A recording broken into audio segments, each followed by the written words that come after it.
आप सभी को मेरा नून प्रणाम। गुरु जम्बेश्वर भगवान के चरणों में नमन करते हुए मैं उनसे प्रार्थना करता हूं कि उनके स्नेह का हाथ मेरे परिवार के ऊपर, मेरे समाज के परिवार के ऊपर और जो हमारे क्षत्रिय बिरादरी के साथी जो ये वीडियो देख रहे हैं उन साथियों के परिवार के और उनके असर के ऊपर हमेशा बना रहे। साथियों, अभी एक मुझे शुभ सूचना मिली कि नई कार्यकारिणी की घोषणा मुरादाबाद से हुई है। मैं नई कार्यकारिणी को पूरे समाज की ओर से मैं बधाई देता हूं। खास तौर पे हमारे राष्ट्रीय अध्यक्ष माननीय हुकुमाराम जी को मैं बधाई देता हूं समस्त कार्यकारिणी के साथ, और उनसे भी और समस्त कार्यकारिणी से मैं ये विनम्र निवेदन करता हूं कि आप समाज के उत्थान के लिए पूरी मेहनत, लगन और ईमानदारी से आप समाज को आगे लेकर जाए। जिस प्रकार स्वर्गीय युग पुरुष बिश्नोई रतन चौधरी भजन लाल जी ने, स्वर्गीय श्री राम सिंह जी ने, स्वर्गीय श्री पूनम चंद जी ने, स्वर्गीय श्री राम जी ने, इन सब ने और ऐसी महान जैसी और महान विभूतियों ने इस समाज को नई दिशा दी, समाज को बुलंदियों तक पहुंचाया। ऐसे ही आप और हमने मिलकर आगे काम करना है। और एक बहुत लंबी मांग मैं समझता हूं समाज में थी कि चुनाव होने चाहिए, और मैं पूर्ण रूप से इसका पक्षधर रहा हूं और आज भी हूं। और इस समाज में मेरी आप सभी अध्यक्ष कार्यकारिणी से मेरी प्रार्थना है कि आप शीघ्र से शीघ्र अगले 2 हफ्ते में, 3 हफ्ते के अंदर अंदर आप चुनाव समिति का कोई अध्यक्ष नियुक्त करें या अपने अध्यक्षता में चुनाव करवाएं या पूरी कार्यकारिणी बना के। और मैं आपसे स्पष्ट रूप से कहता हूं कि फागुनी मेले से पहले पहले चुनाव हो जाने चाहिए, नई कार्यकारिणी बन जानी चाहिए।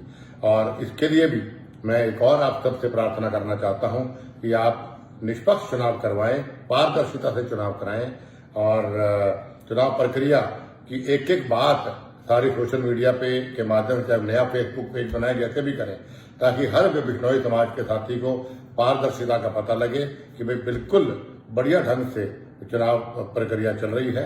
और मैं सभी साथियों को, ये समाज के लोगों को ये विश्वास दिलाता हूँ, वादा भी करता हूँ कि फागुनी मेले से पहले पहले चुनाव हो जाएंगे और नई कार्यकारिणी बन जाएगी। और सभी साथियों से निवेदन कि कोई भी सुझाव चुनाव को लेकर आपने देने हैं तो मेरे दरवाजे हमेशा आपके लिए खुले हैं। मुझे बताइए, हमारे राष्ट्रीय अध्यक्ष माननीय हुकुमाराम जी हों या हमारे जितने भी हमारे समाज के कार्यकारिणी सदस्य हैं, ये जो वरिष्ठ नेता हैं, उनको भी आप बता सकते हैं, सुझाव दे सकते हैं।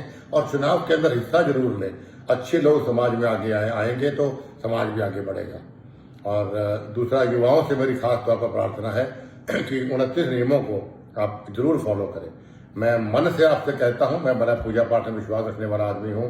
मैं 29 नियमों को बहुत सीरियसली फॉलो करता हूं, और क्योंकि वो नियम हमारे स्वर्गीय चौधरी भजन लाल जी फॉलो करते थे, और मानवता कल्याण के लिए गुरु जम्बेश्वर भगवान ने नियम बनाए, तो हम सब की सच्ची श्रद्धांजलि गुरु जम्बेश्वर भगवान को यही होगी कि हम 29 नियमों को सही तरीके से, अच्छे तरीके से और पूर्ण रूप से हम लोग फॉलो करें। और 3-3.5 महीने पहले मैंने अखिल भारतीय बिश्नोई महासभा के संरक्षक पद से इस्तीफा दिया था। तो वो इसलिए दिया था कि एक तो मेरे पे काम का लोड बहुत था और इस प्रकार मैं समय नहीं दे पा रहा था। लेकिन इस्तीफा मैंने दिया है, लेकिन मतलब प्रेम से इस्तीफा नहीं दिया समाज के प्रति। चौधरी भजन लाल परिवार हमेशा दिन रात समाज की सेवा में लगा रहा है और आगे भी लगा रहेगा। समाज की सेवा करने के लिए मुझे किसी पद की आवश्यकता नहीं है, तो इसमें कोई आप किंतु परंतु ना समझे।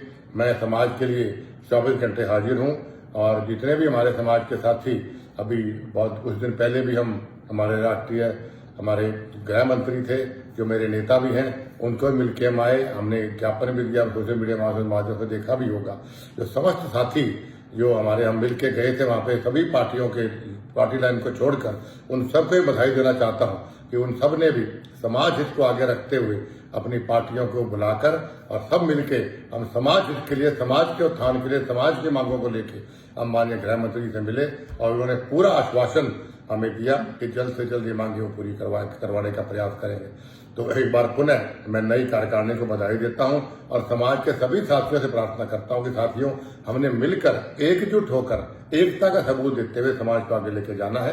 क्योंकि जिस समाज में फूट होती है वो समाज हमेशा टूट जाता है, बिखर जाता है, और ये कुछ लोग साजिश करना चाहते हैं। इसलिए मेरी आपसे प्रार्थना है कि समाज को एकजुटता के लिए, समाज की तरक्की के लिए हम सबका एक होना जरूरी है। तो गुरु जम्बेश्वर भगवान को भी सच्ची श्रद्धांजलि यही होगी। एक बार पुनः नई कार्यकारिणी को बधाई देते हुए मैं गुरु जम्बेश्वर भगवान के चरणों में नमन करता हूं और प्रार्थना करता हूं कि समाज को और बुलंदियों लेके जाए और मुझे ऐसी ताकत दे कि समाज की निष्ठा से, ईमानदारी से मैं मेहनत कर सकूं। बोलो गुरु जम्बेश्वर भगवान की जय।